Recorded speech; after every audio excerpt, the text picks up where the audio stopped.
Hi, my name is Lucas Ramage. I'm a realtor with the Ramage group of Remax. I wanted to take a few moments to share with you the way a home inspection condition is phrased on a current offer to purchase contract. In the past, an offer may have had a simple sentence inserted into it, which might have read something like, "This offer is subject to a buyer's satisfactory home inspection." That type of language is very general, of course. Buyer's satisfaction was something really that the buyer was the only one who could qualify. If they walked into a home and they weren't feeling satisfied, it was an open door for them really to walk away from the deal. We have had over the last few years an addition of what's called a property inspection schedule, which attaches itself to the offer if the buyer is opting to perform a home inspection. Now, some people might still write that one sentence term inserted, but a bit of an industry standard has been to adopt this property inspection schedule. Effectively, it reads that the seller will provide access to the home for the purpose of an inspection, that the buyer will have a professional or otherwise qualified inspector to perform the inspection. And then we're given three options which will define what is that satisfaction. The first still reads that if the property inspection identifies defects in the property that are not acceptable to the buyer, that would qualify for a valid reason not to proceed with the purchase of the home.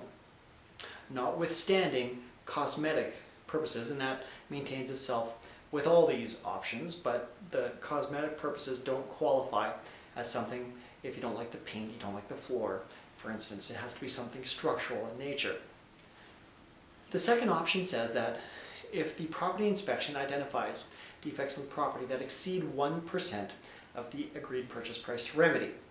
A $500,000 home, for instance, the 1% of course is $5,000. So basically that's saying if the home inspector finds under $5,000 of remedies and repairs that are required, it's somewhat obligatory for that buyer to proceed with the purchase of the home.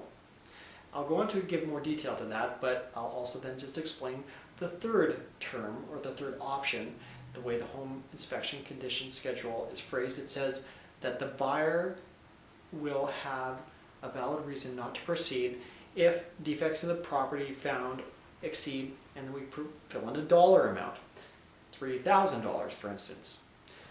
If the buyer and seller agreed to that $3,000 term, again, home inspector identifies defects, it adds up to $5,000 to repair these defects, the buyer is not obligated to proceed. If there's only a couple $1,000s in items, it's somewhat obligatory for the buyer to proceed with the purchase of the home. So the three options: acceptable to the buyer, the 1% clause, or putting in the dollar figure.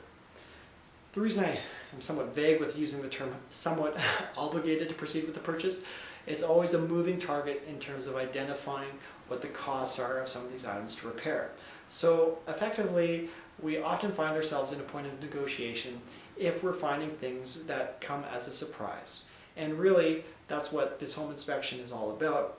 And fortunately, we don't find ourselves in too many contentious situations where we need to really debate about those clauses, 1% or the dollar figure.